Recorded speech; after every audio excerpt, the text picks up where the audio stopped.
Good day po mga bayang karerista. November 2, 2025, Sunday at Metro Turf Club. Start time at 2 p.m.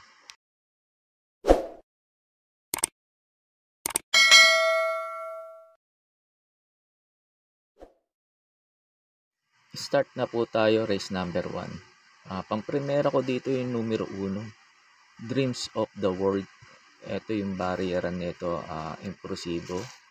Bago nga pala magpahinga to, nakadalawang panalo to. Mga impresibo din panalo. Tapos maganda pa position niya, nasa numero 1. Tingin ko malaki chance ulit manalo rito to. Yung numero 1, Dreams of the World.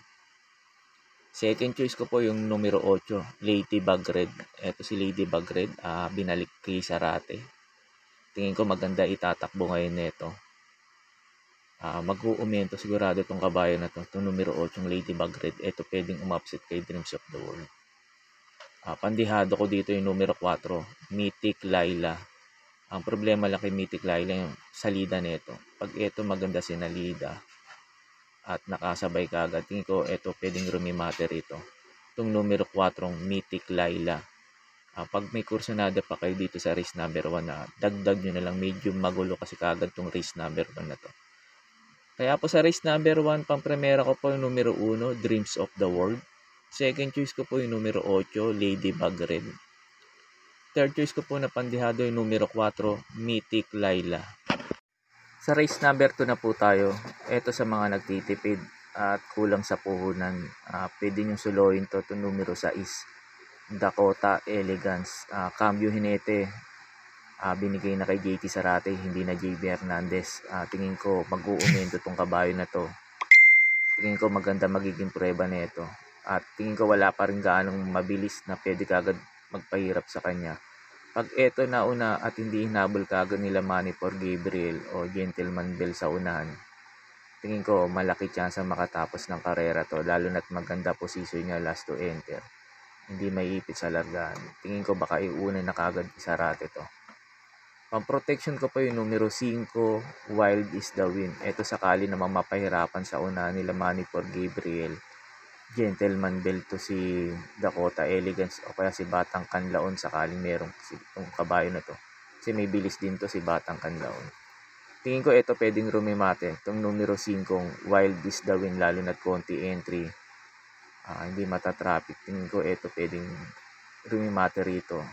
O kung may puhunan pa kayo, pwede nyo sama rin yung numero 3 para sa masa. Ito kasi mga pwedeng rumimate rito. Kaya po sa race number 2, pang-primera ko po yung numero 6 o pwedeng solohin, Dakota Elegance. Second choice ko po yung numero 5, Wild is the Wind. Sa race number 3 na po tayo. Pang-primera ko dito yung numero 10, Electrify. Ito gustong-gusto ko position niya. Last to entry, hindi maiipit sa largahan. At baka makasabay kaagad sa mga dirimate rin. Tingin ko malaki chance nito makarimate dito. Last run nito, nabitin lang kay Blame the Ghost. Kala ko pa nga ma-upset niya si Blame the Ghost doon. Kaya tingin ko dito, malaki chance nitong manalo, bigyan lang ng importansya na may-ari. Second choice ko yung numero 8, Metal Strength. Ito rin pwedeng rumimate rito sa karera na to. Bigyan lang din ng importansya ito, tingin ko pwedeng rumimate rito to. Ito numero 8, Metal Strength. Third choice ko po yung numero 4, Aliana. Wala kasi ako nakikitang mabilis na pwede ka agad humabol sa kanya sa unahan. Si Professor Jones hindi naman ganun kabilis. Pag eto napabayaan nila sa unahan at hindi hinabol nila kagad to, tingin ko malaki chance makatapos ng karera to. Itong numero 4, Aliana, dito sa race number 3. Kaya po sa race number 3, pang-primera ko po yung numero 10, Electrify. Second choice ko po yung numero 8, Metal Strength. Third choice ko po yung dibanderang kabayo, numero 4, Aliana. Sa race number 4 na po tayo. Numero 1, Romantic Story. Dito sa race number 4, susuluhin ko na po to. Medyo nalalamangan ako dito kasi may nakikita ako mabilis na pwede kagad maghabulan sa unahan. Itong numero 2, Salacious. numero 3 Diversity, saka si Legitify. Ito naman kasi si Legitify, kaya hindi ko kinuha ngayon. Pero may panalo rin to dito yung peso niya kasi 57. Tapos may mabilis na ngayon, si Salacious saka si Diversity. Lasaran kasi ni Legitify, kaya maganda naging prueba nito. Walang mabilis nun. Kaya nakapagpahinga sa unahan to. Pero ngayon, baka pumabor dito sa numero 1 Romantic Story. Pag naghabulan to si Salacious sa kasi Legitify Diversity. Tingin ko ito pwedeng rumimate. Itong numero 1 Romantic Story. Pagkatapos nga po pala ng info ko dito, in-upload ko po yung last run ni Romantic Story sa Legitify para magkaroon po kayo ng idea kung sosolohin nyo po ba si Romantic Story o magpo-protection pa kay Legitify o sa ibang kabayo rito. Kaya po sa race number 4, tong numero 1 Romantic Story, para po sa akin, sosolohin ko na po. There, off and racing. It's the GT5, the favorite, throws 40, rumored in second, moving up now and showing speedy Sabawani. Front runner running in fourth, moving up now on the outside is Madam Mayhem. One dashing up second last now is Catrol, and leading the group is Collins. Down the back stretch run, led GT5 by 2 lengths over Sabawani. Another 2 lengths back in third is rumored. Then down in fourth by another 3 lengths is Madam Mayhem. Front runner still in fifth, second last is Catrol, and training the group is still is Collins. And as they race at the last 600, led GT5 increasing its mark now by 3.5 lengths. Sabawani starting second, then trying to get closer. That on the inside is rumored. Now position second, a very close fourth now is Madam Mayhem, but it's still led GT5 is still there in front, trying its best now in second is rumored. Racing on the outside is Madam Mayhem, and down to the finish. It's the GT5 is still the one to catch up against rumored, and number 7 Madam Mayhem. It's all led GT5 will take them from start to finish. Second Madam Mayhem, third rumored, front runner Sabawani, Collins, and Catrol last to finish. And that's the end of our race number 5, racing fans. It is Legitify, the favorite, crossing the bar first with jockey. Horses out, we have Romantic Story, Charles the Castle, Alegna moving up on the outside, Salacious del Campo. Charles the Castle is running by the Romantic Story on the outside. 3 wide now is Salacious del Campo, Mabel, Alegna, and trailing the group is Blue Mind Theory. Now we have Salacious takes the lead by Hapaleng, running by the release Romantic Story. Charles the Castle in third, moving up now Del Campo on the outside, Mabel in fifth, Alegna, and a long way back to Blue Mind Theory. And it's still Salacious enjoying a length lead. Romantic Story still in second. And in third, Del Campo. Down or inside, Charles the Castle in fourth. Mabel, Alegna, and Blue Mind Theory. And it's still Salacious enjoying a length lead.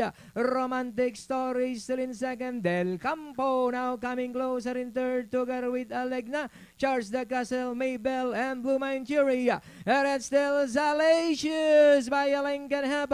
Romantic Story still in second. Del Campo, Alegna as the field turns for Roma. Salacious still in front. Romantic Story on the outside second. And it's still Salacious. Romantic Story on the outside. Del Campo. Romantic Story. Salacious is running by Drala. It's now Romantic Story over Salacious. And finally Romantic Story, Salacious. Then comes Del Campo to Blue Mind Theory. Our race number 3 is over, and it belongs to runner number 5, Romantic Story with RM Garcia. And on our official order. Sa race number 5 na po tayo. Ito sa mga nagtitipid ulit at kulang sa puhunan. Pwedeng soloin to. Itong numero 5, Gamer Winner. Parang nalalamangan ako dito.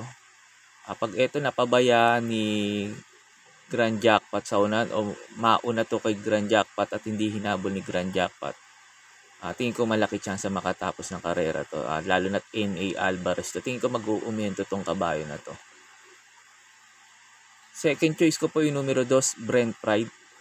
Sakali namang pilitin sa unahan ni Grand Jackpot o kaya hindi mauna si Gamer Winner, ito pwedeng rumimate. Itong numero 2, Brent Pride. Lasaran na ito, maganda tinakbo na itong kabayo na to.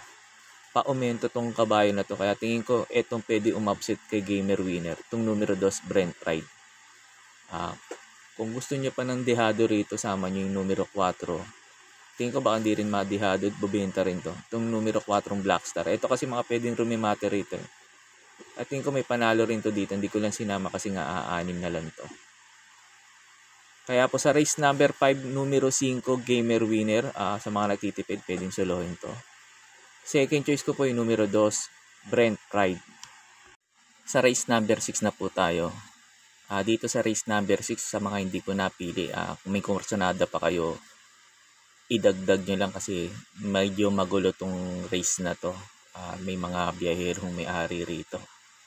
Tingin ko, medyo magulo to, basta may kursonada, dagdag lang po. Pampremera ko dito yung numero 3, Top of the Mark. Tingin ko ito babandera dito. Baka magabayan na ni AB Serious to. Last run nito, maganda tinakbo nito kala California King. Napatagal ni AB Serious sa unahan to. Tingin ko pag ito nauna at hindi kaagad nauna si Don Damiano, tingin ko malaki chance makatapos ng karera to. Itong numero 3, Top of the Mark dito. Second choice ko yung numero 6, Potential. Ito, BD Fulgencio na sakay, baka ito lang hinihintay ng may-ari, baka biglang ilaban. Last run ni Potential, medyo binigyan na to eh. Temercero to.